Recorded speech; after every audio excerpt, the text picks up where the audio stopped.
Hey everybody, I'm Dane Sanders. I want to welcome you to Fast Track Coaching. This is episode 149, and for those of you who aren't familiar with the show, this is basically a conversation where you get to listen in, engage, hopefully join the chat, and we can chat along together and help move your business or your creativity just a little bit further ahead. That's the quick rundown for those of you who've been around the show for a while, but really it's just meant to be a cool conversation. The panting in the background that you hear is my dog Zoe. And Zoe got a new, I don't know if you can see her in the background. Oh, where is she? She has like a little pink outfit on. And she's a little uncomfortable. She's showing her better side right now. Zoe, come here. Come here. She's a chunk of love. um, you're a cutie pie. Hi. So I don't know if you guys can hear me in the panting in the background, but she just went for like a 5-step walk, so she's exhausted. She's done. I thought that was your own noises there, but Someone behind you saying hello. hi, Nico. I have Zoe, you have Nico. That's perfect. Yeah. Hey, so in case you haven't figured it out yet, if you're watching in, this is Kevin Kubota. Kevin, welcome to the show. Thank you, Dane. Welcome. Glad to be here. Yeah, I'm glad you are here. I'm really excited for a lot of reasons. Number one, you were my very first guest on Fast Track Coaching almost 3 years ago. Wow. That's been a while. And I know that was true because Kevin thought this was actually going to be an audio call, which is what they were initially. We've actually moved on to a video and that sort of thing. But again, just really glad you're here, Kevin. And we've become good friends. At least that's how I view it over these last couple of years. Yeah, absolutely. And just such a fan of all the stuff you're doing, and especially a fan of this bad boy that just came out, the lighting notebook. I want to talk about this a little bit today, but more I even want to talk about what led to this. It's funny, I don't think Fast Track Coaching is really known a lot for technical conversations. We spend a lot more time around kind of why are we doing what we're doing and grounding ourselves in the stuff that matters. And what I love about this book as I was looking at it was it seemed like to be a combination both of kind of you getting clear and grounded on what you want to be about, but also you did this project is just unbelievable. I mean, I don't know how many different lighting things came into play to build this. I looked at it and I was like, any one chapter of this would have been overwhelming for me. And you did like 75 of them.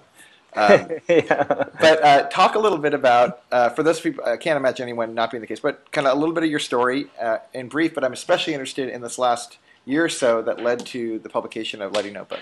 Yeah.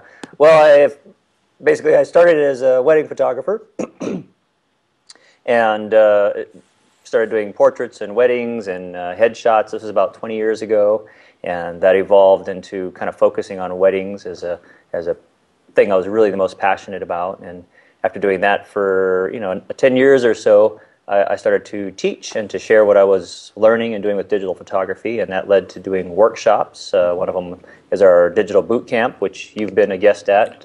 I was a guest, and I was also a participant. Yeah, so you have one coming up, right? We have one coming up in the spring. Yeah, in the spring. One of the spring. Mm-hmm. Cool. And so that's kind of one thing leads to another, and that's it is a good topic for conversation, I think, as well, is kind of following your callings and not being afraid to try different things and pursue what really makes you happy, because of course I've taken a lot of different turns in my career, all photography related, and all started with my love of photography, but doing different things around photography that I've been passionate about has led to a lot of great opportunities, and then ultimately the book that just came out too. Well, it's funny, Kev, because I remember there's this old Nike commercial years and years ago. Not commercial, it was a poster, and it was this famous female runner who had several world records and several gold medals and all this different stuff, and it showed her kind of running through this labyrinth like jungle, and in the picture the quote said something like, "Yeah, I've just had all these little goals, and after a while they just kind of add up." Yeah, and that's what you remind me of. Is, I mean, I've been to your studio. You have this amazing space. You have Asuka's in the back seat of the building. I even just did a Google search to get a picture of you for the show notes, and I was like, man, he's been around for a while. There's old pictures in here. And easy there. But in it, I get from your perspective, it sounds like this kind of twisty turny road, but from my perspective, looking at it, it looks pretty cohesive. Like you've kind of had this master plan to go from A to B, and you kind of Right. marched it all out, but it hasn't felt like that, has it? Yeah, sometimes it does, and sometimes it doesn't. You know, we have good days and bad days where it feels like you're on the right track, and then sometimes it feels like you're just chasing a lead and you're not really sure where it's going to go. But I think we all deal with that. But it does help to, sit down and refocus yourself every once in a while, and then just do a simple little test and say, well, am I doing what I need to be doing to get where I need to go? And again, sometimes we don't know exactly where we're supposed to be going. But the easiest test for me is am I loving this? Am I loving what I'm doing? Am I excited about it? Am I passionate about it? And if it doesn't pass that test, then I immediately move on to something else. And the things that have been most successful for me, including this book, have been things that have come from two things, really. One thing, something that I love to do, and also something that's challenging for me that I'm not sure that I can do. Huh. And that's an important part, is there's a lot of things that I've set out to do that were too easy and kind of predictable, and I wasn't as satisfied with the result. But any project or anything that I've done which I've gotten the most satisfaction or success in whatever form that comes has always been something where when I started out, I wasn't really sure I could do it or how it would turn out, but I knew I really wanted to do it. And those have been the best projects for me. Well, let's talk a little bit about the book, because when you say it, that's actually encouraging for jokers like me, because I look at this and it looks so effortless what you created. But this would have fallen in the category for you of beyond what you thought you could pull off when you got into it? Yeah. That's good news. Yeah, I think that's, and I think I would hope that for most people, their most satisfying projects are kind of start out that way, is that you really aren't sure, because you have to keep pushing yourself. And one of the last entries in that notebook there was a shot I did of my karate instructor, the ninja shoot, and the whole theme of that sort of encompassed my approach to the book, which was facing your fears, and that was a theme. We made a poster for our dojo, and we, it brought together a lot of things that I had been working through personally and career-wise, and facing fears and putting it all together. So it was a perfect image to finish up the notebook. Is that this one? Right, that's it. Okay, I wasn't sure if it was that one or the energy fighters. Yeah, my intern did the energy fighters. That was a fun shot. But the ninjas one was one of my faves. Well, as I've looked through, and I've looked through a lot of these, you have really simple light setups and very complex light setups, and it seems like you really like mud and water. And I remember, like, even at boot camp when we did that stuff in the spa where you submerge the model, and you've done it, and I think that was actually one of the things in here. In fact, I think there was a shot in here where I was like, I think I was in the room when he did that picture. But talk a little bit about just your philosophy of lighting. When you think about, you approach a scene, what is the process that you go through when you consider all the lighting options, from just existing light to even removing light to adding light incrementally, or what is your mindset when you go into a scene? Right.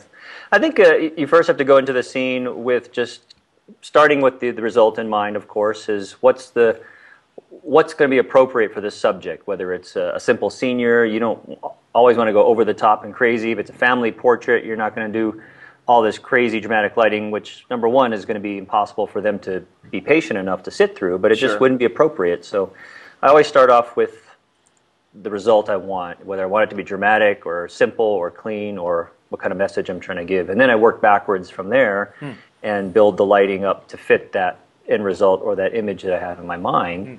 And I've been using more, and this book was sort of the catalyst for that, of the commercial lighting techniques that I learned when I first got started in photography. I actually studied under a commercial photographer while I was building my wedding business, and I learned a lot about wedding photography.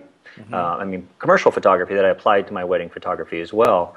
So that's sort of come full circle in that I've now started to use a lot of those techniques that I had kind of reserved for commercial photography and applied it to my portrait photography. So that's been really, really cool. That's great. Yeah, so it's nice to, it feels like it's new to me, but because I haven't really used it in my portrait photography, all the commercial techniques, but it's not new because these are techniques that I've known and used on the commercial side, and now I'm just reapplying it to portrait side. So it's a fun way to recycle your knowledge and put a new spin on it too, and test yourself that way. I mean, some of that's very much sounds like the creative process too, of just, you know, taking what you have available and repurposing those things in a new context. And I like that very much. And even as I've been reading and thinking about my own kind of expansion of knowledge around lighting techniques, I've created these little buckets in my mind of like, okay, so I walk into a scene and I have what is in the room, period, you know, no adjustments. And then I just consider the different pre-existing things. And then there's kind of manipulating dark and manipulating light. And then with manipulating light, I have this category of, well, there's just kind of the diffuser reflector options.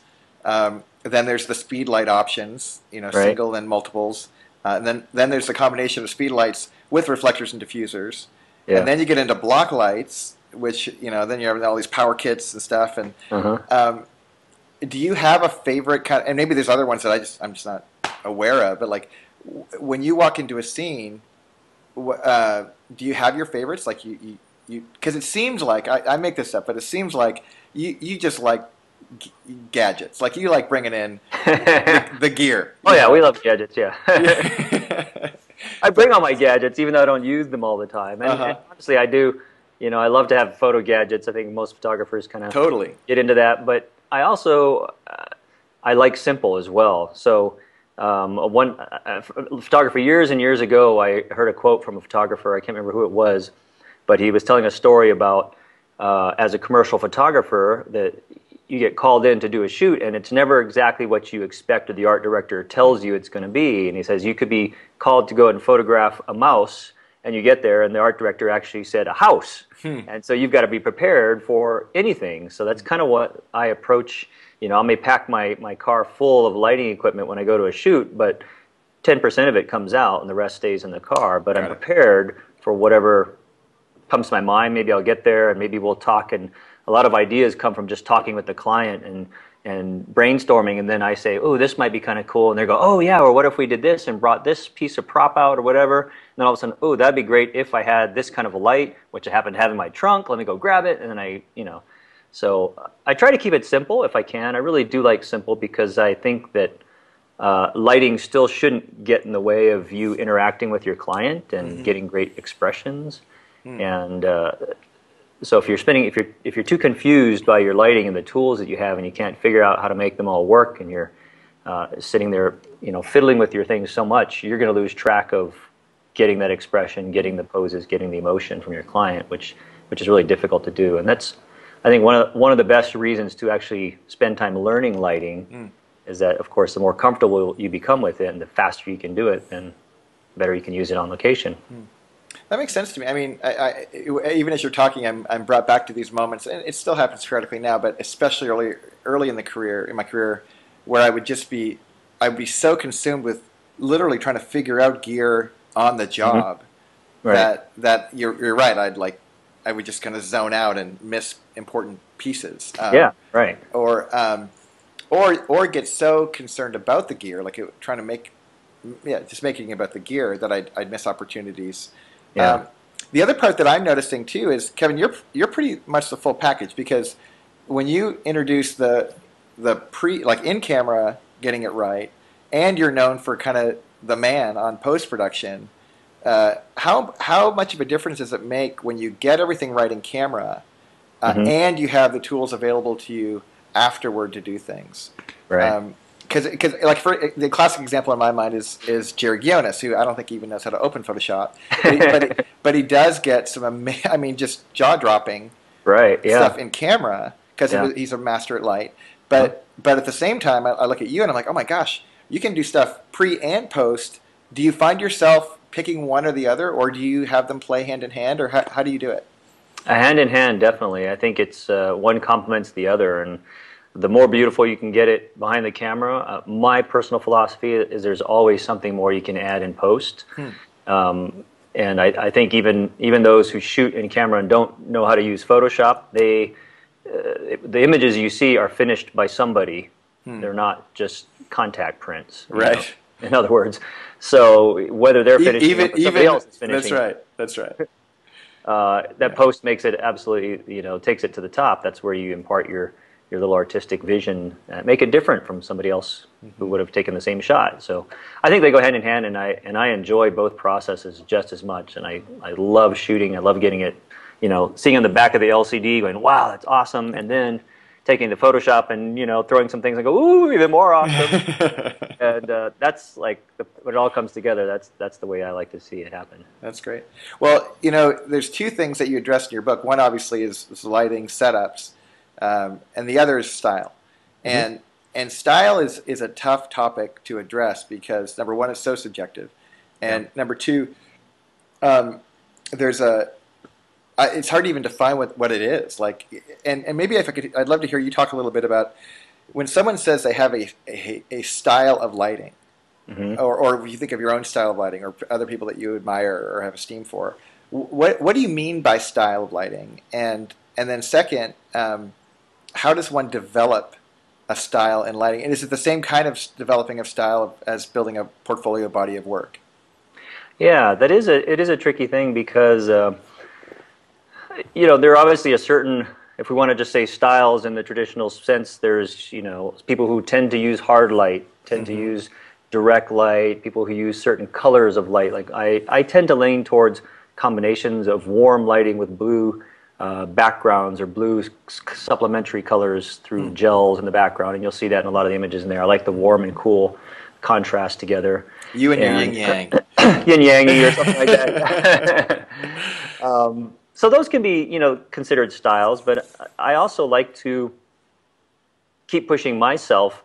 And although I think that if you're going to market yourself as a commercial photographer, I think that you do need to have a recognizable style that you can market. That becomes almost like your branding. And if you don't, then it's a little bit tougher to be, it's the specialist versus the generalist argument, which I think most people who've been around long enough will agree that you kind of have to be a specialist to really get known. Yeah. Otherwise, you're just kind of everybody's photographer, which is not bad. You can make a living, but you're not going to really get known unless you're a specialist. Well, one of the things I've tried to do with this book, and it was interesting that Tony Corbell, who did the foreword for the book, noted that he said it's hard to believe that all these images were done by the same person because they're so diverse. And I've tried to really incorporate as many different styles of lighting as I could in the book, from the very, very simple natural to the very direct and fashionable type of lighting. And that was actually a very conscious goal of mine, was to appeal to people and give them inspiration to pull from a certain style that they saw in the book. In other words, people may look and go, oh, I really like this direct light, this very dramatic, single spotlight, grid light kind of look, and they'll see several images in the book like that, and then that might inspire them to go and do some of that, or to really hone in on that for themselves, where others may say, well, this natural light, this soft light looks really great, that appeals to me, and they would focus more on that. So I really wanted to show people a range of styles to give them inspiration and thinking in different ways, Yeah, well, I mean, there's a huge resonance, and even back to our first comments about the creative process, that if I could learn, snoot, spotlighting, whatever, and also have this more kind of natural lit kind of context, that I could, depending on what I'm trying to accomplish, like walking into a scene, I could apply whatever tool I have access to. Right. Yeah. And it does seem like adding tools to the quiver makes a ton of sense in the world that we're in if we want to push our business and push our creativity. Yeah. And you're right, and I'm amazed. Again, that's probably the thing that probably struck me the most. I didn't read. I like Tony, but I didn't read his foreword. I skipped straight to the main guy, and I was struck by just probably 2/3 of this book. I go, I want this. And at first I was like, I felt a little guilty because there's a third of the book where I was like, yeah, I probably wouldn't shoot that way. Because it's just not my preference or things I'm not interested in. But it would be shrewd of me to learn those skills and then either apply or not apply, or even just practice them. Yeah. But if someone goes out and gets this book and they're like, look, this is my year. I need to get a working knowledge of how created light works, and they go and they pick up your book, what should they do going into 2012 to actually take advantage of this? Because the challenge with a book like this, it seems to me, is, okay, I go and get this book, and I buy the book, and I put it over there. Because, so how would you direct people to best take advantage of this resource? Yeah, well, I think a quick read through at the beginning, if you're new to lighting, technology, techniques, equipment, the beginning covers that in a real succinct way, which I really think is good for anybody with light to moderate experience with lighting. So go through that, make sure you understand the tools and techniques, and then just start picking out, like you said, look through it and say, hey, well, I like this setup, I like this lighting, I haven't tried this before, and literally go and replicate it with your own subject matter, your own. And I should actually probably give some context for what I'm even saying. So for those of you at home and you have not seen the book, you'll open up to Hot and Steamy, and you'll see some guy at this really cool coffee shop, and you'll see a particular lighting setup, and then you'll turn the next page, and you'll see Blue Steel, Eat Your Heart Out, and you'll see A Bicycle Built for Two, and you'll see Runaway Love, and Ballerina. And basically it's these 2-page bite-sized chunk kind of projects that anyone could do. And given the amount of time that people are, I hear so much conversation about personal projects because especially in the commercial world, like that's how you build your portfolio largely if you're not getting paid. You're basically given 100+ personal projects that people could apply in any context and have a pretty unique deal. Yeah, and I think that's the best way to do it, is to just take a little page at a time and go and work it. And I've gotten a lot of feedback from people who've already bought the book, and that's exactly what they're doing with it. Is somebody say, hey, I loved your book, and today I'm going to do this number 98 setup. That's Take great. it out, try that one, and of course they're going to use their subject, and they're completely different. They're not going to try and build the same photo, but they're going to use the lighting technique that I use there. Right. And that's exactly how you should go about it, Or a lot of people have been taking it with them. Just keep it handy, and they need inspiration just before a shoot. Flip through and look and say, "Oh yeah, I've got these tools. I could do something like this. This would work for my setup. It's going to be at night or whatever." And so I'm hopefully there's something for everybody in there that give you an inspiring idea for the next shoot you're going to head out on. Well, and along those lines, in terms of portability, talk a little bit about the iApps for the iPad and the iPhone. Yeah, we're almost ready to release our iPhone app, and it's a complement to the book in that it has all of the setups in there, but it also has videos for every single one, so you could actually watch a behind-the-scene video for 101. Just stop it! I write books for a living, dude, and you're really ruining it for the rest of us. Seriously, you did videos too. Perfect, and then throw in an app. Oh yeah, that's okay. Yeah, I've got an app too. Oh well. So yeah, that would be great for taking it out in the field with you, because you can search by keyword. So you could type in female headshot and $500 worth of equipment, and it'll narrow it down to all the matching scenes.